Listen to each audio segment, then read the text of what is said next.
Hey, what's up guys, it's Scares here. Now our first story of today is another follow-up to the EDP445 story. Now for those of you who don't know, the YouTuber EDP445 was a very popular YouTuber, and he ended up getting exposed because he literally sent text to a 13-year-old girl decoy saying that he wanted to get intimate with her. And EDP was confronted about this on video, and he literally admitted to sending those messages. So it was a huge deal. YouTube permanently banned him because obviously they don't want that on their platform. And a lot of people have been extremely upset with EDP. You have many YouTubers speaking out against him. And since then, EDP has been completely silent on social media. We haven't seen much from him. Well, even though EDP has been banned completely from YouTube, it looks like he will be coming back to the internet. That's right, EDP posted on his Facebook just last night saying, "Website coming soon, the movement will continue." And he posted this video. All right, motherfucker, what's cracking with it? It's your boy, and eat that pussy 445. So, just want to let you guys know, man, EDP445.com, is coming soon. Been about like a week, maybe 2 weeks from now. I'm gonna have a fucking website up and fucking popping and shit, you know. That's where I'm gonna be posting all of my, new videos and shit, you know, over there up on the website. You know what I mean? Continuing to fucking eat that movement, letting bitch ass motherfuckers feel it, and straight whipping our fucking cocks out and pissing all over motherfuckers. You feel me? So with that being said, man, EDP445.com. It's coming soon. This website is gonna be crack-a-lacking. You know about that bullshit.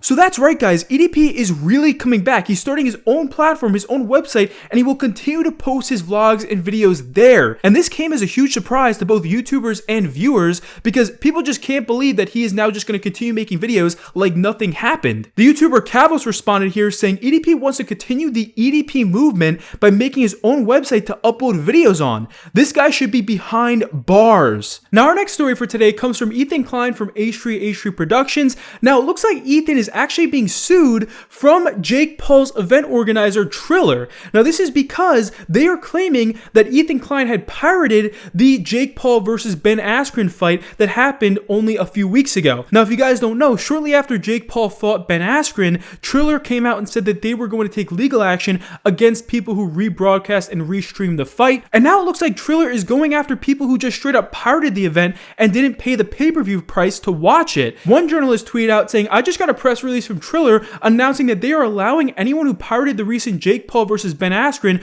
until June 1st to pay the $50 pay-per-view price or risk facing a $150,000 civil penalty." And he shows that Triller has actually already taken legal action against H3H3. It says Triller filed legal action on April 23rd in the U.S. District Court of Central California against the owners of the H3 podcast website for piracy of the April 17th event and a dozen other sites that restreamed and profited from as many as hundreds of thousands of users each. More than 2 million illegal streams of the event occurred for the Jake Paul versus Ben Askren boxing match. In the case of the H3 podcast, Triller added the site to its legal action after the site's owner admitted on his podcast that he pirated and shared the Jake Paul versus Ben Askren fight. The legal action could result in civil fines of up to $150,000 per illegal stream, as well as potentially $250,000 in criminal fine and up to 5 years in jail. The fines are calculated at $150,000 per instance, so for H3 and other sites who rebroadcast the event to many people, the damages are large.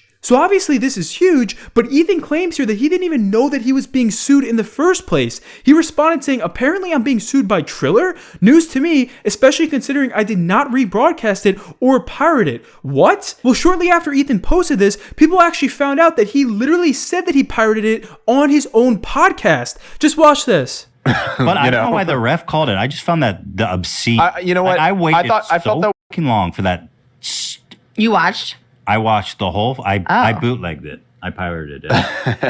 I felt like. So Ethan quickly removed his tweet about this, but we'll definitely keep you guys updated on what happens in this lawsuit between Ethan and Triller. And the next story for today's video comes from the YouTuber and streamer known as The Sky's Toast. Now, Toast is a huge content creator in the YouTube group known as OfflineTV. You probably have seen their videos before. These guys are massive on YouTube and Twitch, and he is a very big member. He has some of the largest streams on Twitch. And just yesterday, people on Twitter tried to cancel Toast, saying here that he has made very offensive jokes in his videos and on his stream. And one person on Twitter known as Hope made a whole thread about this, saying that she is a huge fan of his, but she says here that Toast needs to address his offensive and dark humor that he's had in his past. So this person wrote a huge document on Toast here. I mean, this is literally pages long. They say here that generally speaking, Toast knows that some things he said are borderline offensive. He's explained that there's a gray area between offensive and not being offensive, and he prefers to stay in that gray area where people can squint eyes at him and say, that's kind of messed up, but at the same time, it kind of isn't. However, that take is no longer applicable in our generation because it perpetuates stereotypical culture that can lead to or promote people's actions that are racist, sexist, Islamophobic, transphobic, homophobic, ableist, and many other things. Making edgy or dark humor jokes are not funny unless you're the one a part of that community and making the jokes. When someone who is not a part of that community intrudes on that space in which they do not belong, it becomes offensive. That's why the jokes that Toast made are inappropriate. Toast is not allowed to encroach on these specific communities like that because he has not suffered or is suffering from the things that he's made jokes about. That's not something he's aware of, and that's one of the messages we're trying to send. It's already a problem that not only did he say those things live and no one said something about it right then and there, but also the editors for OfflineTV heard it and even decided to keep it in there. That's also a major concern. These people then go on to talk about how Toast's own friends need to start bringing up this issue and addressing this. And this thread blew up on Twitter, and Toast was getting a lot of backlash on Twitter yesterday. Now, apparently someone even emailed him sharing specific instances where they feel like Toast's humor was too offensive and it was wrong. And just last night, Toast came out and addressed people trying to cancel him for this stuff, and this actually completely blew up on Twitter yesterday. Literally every single big creator was talking about this, and this is because Toast's response to this is completely different than the other responses that we've seen in the past few weeks. It looks like Toast is not constantly apologizing here. He's more so addressing the fact that a lot of these things should not be seen as offensive and that he is just making jokes. So Toast's response here is saying that he is addressing his problematic past and being canceled. He says, since I've recently received a thoughtful and well-written message regarding some Twitter stan drama about my problematic past and people's attempts to cancel me, I thought it warranted a response from me. I have always toed the line of edgy humor when it comes to my online presence. Over the last 5 years, I've developed a more sarcastic, blunt, and satirical personality. There's nothing about what I've done publicly that I have tried to hide or delete or claim ignorance to. I take full responsibility of all I've said and all my actions. I can proudly say that I'm someone who is really open about my life in a space where many hide, not because they are bad people, but because people on the internet love judging and backseating a streamer's life. Someone emailed me a list of problematic things I've done in their eyes, and that's making the rounds in the Twitter stan circles, and normally I would say just don't watch my content, not in a dismissive manner, but simply as this is just my humor. But it has been brought to my attention that there are literally people crying about it and even dragging the people I care about, namely my friends on OfflineTV, into it by pressuring them and condemning them for interacting with me. Shit on me all you want, but I always draw the line at attacking my friends. Toast then brings up every single thing that people have been upset with him about over the last few days and actually dissects this and pushes back against a lot of this. He says, so let's take a look. He's a racist. In an OfflineTV video from 2 years ago where we did a don't laugh challenge, in an attempt to get a subject to laugh, I read out a race joke off of a website. It was all bleeped out, but if you go looking for it, you'll find the full version. People seem to think this means I support racism even through my words and actions during the BLM protest. It's clear that I condemn it, even being attacked by people for using my platform to speak up against racism. It's an offensive joke I made to get a reaction from the participant. Trying to educate me that it's offensive has no weight because we all knew it was offensive. That's why it was censored. It is tasteless, sure you can say that, but it doesn't make me a racist. As someone who was spat on for being the quiet Asian kid in school, being called Jackie Chan all the time, and hearing offensive remarks when I go to eat out at a restaurant, I have experienced racism myself. This obviously doesn't make me immune to being racist, but reading an offensive joke doesn't make me one either. Now, Toast brought up another point that these people were trying to cancel him for, and they say that he's a racist off stream. He says, in a podcast with Destiny, I mentioned that privately, streamers say and do things that the public would find distasteful. This is the truth. There's a reason why the majority of streamers keep their lives so private and only try to show the positives of their lives to the audience. This is really important to understand. You only see what the streamers show you on the stream. You don't know what they're like when the cameras are off off besides stories and testimonies from people who actually know them. But when I say I make racial jokes off stream, this does not mean I walk around the Offline TV house dropping slurs left and right. It means that occasionally, say we were discussing the next member of Offline TV, I would say, are they Asian? Because we are too Asian. We should diversify with a white or black guy. Obviously, we don't pick members based on race. Does that mean everyone on Offline TV deserved to be canceled and forced to apologize for not then running to Twitter and publicly condemning what was said in private? No. He then brings up more things that people have been trying to cancel him for. One of these things is that people thought that he was promoting pedophilia, and Toast pushes back on this, saying that it was just his sense of humor and that yes, it could have been tasteless, but he clearly does not support this. He then brings up that people were saying that he is a rape advocate, and he responds saying, this one bothered me the most because the others I can understand to some degree of people just thinking my humor is crass and tasteless. Coincidentally, this one is the one where the email didn't bother including any VODs or clips, just a recollection that I said when a woman says no,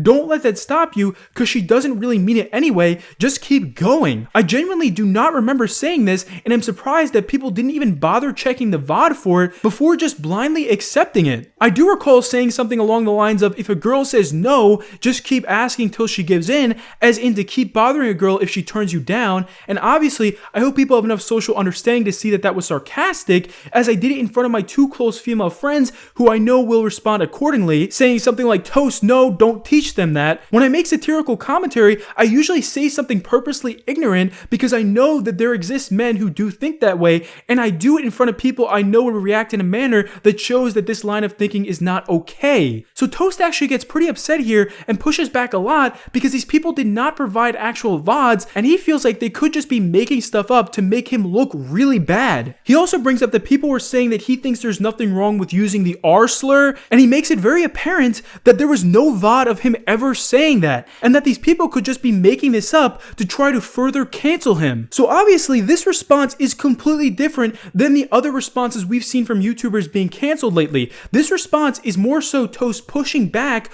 on people trying to cancel him, and he makes it clear that some of his jokes may sound offensive to the people who don't watch him, but that's just his kind of humor, and he's obviously not trying to hurt any group of people with them. If anything, he was making a crazy satirical joke to show people that there are people out there that make these jokes and that they are wrong, and he even goes so far as to call out these toxic stands at the end of this response here. Toast then says, moving forward, I would try to be a little bit less edgy, but that type of humor is something I grew up with and do personally find humorous. Similar to Michael Scott's character from The Office or Joey from Friends, it's clear that when people make ignorant remarks, that they are ignorant remarks, and the reaction from the other characters make it clear on that. That's what I try to satirize in my content whenever I do make jokes that might be rooted in racial or sexual nature. If you take it at face value without context, without knowing me, I can understand why I might come off as a bigot. But even if you don't respect me, at least respect the opinion of the people around me, my peers, people who have known me for years, know that they wouldn't stand for any bigotry or racism or sexism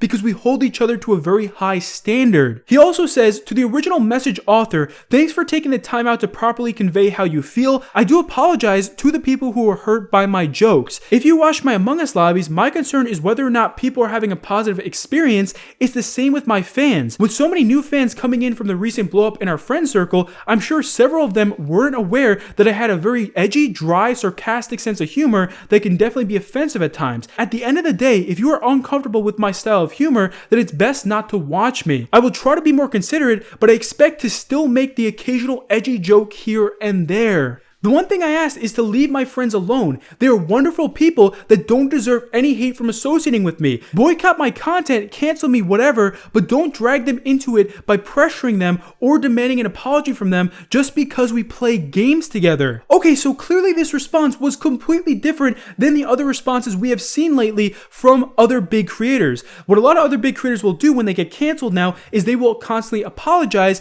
and say that they will never do those things again. They will try to change for the better. And instead of giving in to the cancel culture mob on Twitter, Toast is more so pushing back against this, telling people, you know what, cancel me if you want, but I'm going to continue being me because I know that I am not a bigot and I'm just making harmless jokes. Now, the interesting thing about this whole response from Toast is that almost every single creator agreed with him here. So many creators were coming out saying that they agree with him, saying that this was a great response. You have many creators coming out and vouching for him. Other members of OfflineTV were saying here that he is a great person and that he would never actually be offensive. And to be honest with you guys, I've never seen so many creators push back against cancel culture collectively like this. I mean, we are talking about hundreds of different creators were responding to Toast yesterday saying that they agree with him and that cancel culture is not right and that it's gone too far. And multiple creators responded to Toast here, standing with him, saying that if he gets canceled, they want to get canceled too, because they feel like this whole thing is just so ridiculous. I mean, it's insane how many creators came together yesterday to push back against how far cancel culture has come. Now, another well-known member of OfflineTV, Skara, responded with a tweet that went viral, and he shows this other response from a person on Twitter saying nobody is owed an apology for every little thing that offends them, especially when they are not involved with it at all.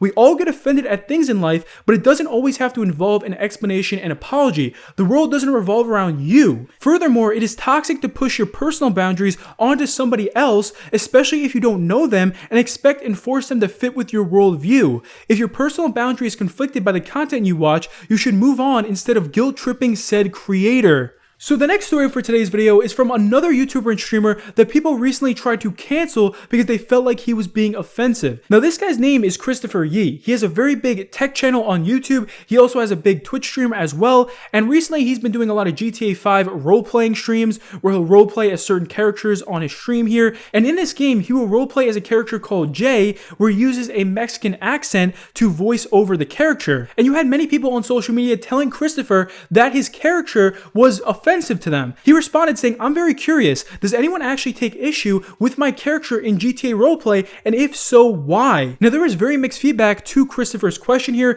You have people saying that this is still very offensive and that they feel uncomfortable with his character. But you also have people saying that they know that he's not being offensive and that they find his character to be very funny. Well, Christopher spoke about this on his Twitch stream yesterday, and he also pushes back against this, and he says that he was not trying to be offensive with this character at all. Just watch this. Sorry, to the person that said earlier, you know, it just makes us Hispanics uncomfortable.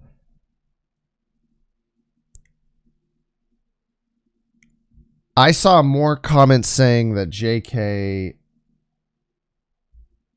makes people laugh and that it doesn't make them uncomfortable. And anyone who claims to have watched for a longer period of time or claims to have watched me for a longer period of time knows that I put time into that character to make sure that it actually avoided stereotypes as much as possible with still existing in that Los Santos, San Andreas world. You know, like I like it, like intentionally not joining the Mexican gang, like intentionally not being a gangbanger. Some people who said something along the lines of, if I did an Asian voice, you would get upset. And I was just like, no. If you did an Asian voice and then said like ching chong ding dong, I'm eating cats and dogs, then yeah, I would probably be like, ah, right, now you're being racist. But I think if you can do a really good Asian accent or an Asian impersonation, that's different. Doing an Asian accent is not mocking anybody. Because Asians who come to America have accents. You are impersonating an Asian who is probably fresh off the boat from whatever country you're doing the accent for. It's if you use it to make fun of or demean or degrade that person where it can come off as racist. And our final story for today comes from the YouTuber known as Empatic. Now, she's a big YouTuber. She makes videos on her pets and other animals. And recently, YouTube took down her video for sex and nudity, even though she was just talking about her own pet snail. Empatic tweeted at YouTube saying, "If your team could not sexualize my animals, that would be wonderful. My snail is not nude. I am not nude. Nothing about my video or the thumbnail is explicit. What shall I put? Possibly large but still wholesome snail?" So this completely blew up yesterday because people were like, how could YouTube have possibly made the mistake of taking down this video? She's literally just talking about her own pet snail. Why would they ever sexualize this? Now, Empatic says here that YouTube is currently reviewing her video and hopefully it will be back up soon because there is literally nothing wrong with this video. And that's it for our video today, guys. Hopefully you enjoyed. If you did, please be sure to leave a thumbs up. and I'll see you later. Peace.